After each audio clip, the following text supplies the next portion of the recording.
Welcome to Guide Guru. We hope this video helps. You begin by making the compressor safe.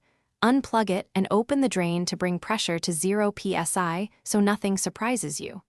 Once done, remove the intake filter and unbolt the belt guard. Take off belts while noting their routing so you can reinstall them later. Make alignment marks on the piston and cylinder with a marker and photograph their positions. These first steps let you access the top end without guessing, protecting the valves and preserving orientation safe. Now you tackle the guts. Loosen the cylinder head bolts gradually in a star pattern to prevent warping, then lift the head straight up and set aside the gasket. Once exposed, rotate the crank to bring a piston near top dead center, then remove the connecting rod cap bolts and separate the cap.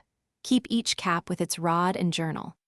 Pry the piston out slowly while compressing the rings with a ring compressor or fingers.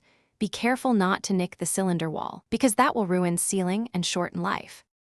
Finish by inspecting components.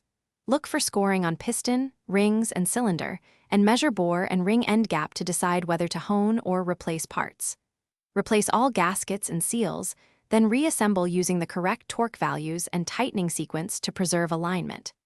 If you encounter binding or low compression once reassembled, stop, remove the head, and verify piston orientation, ring installation, and rod bearing clearances. Those are the usual causes.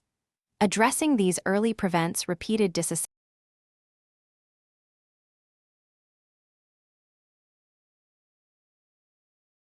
Thanks for watching. Consider subscribing if we helped you today.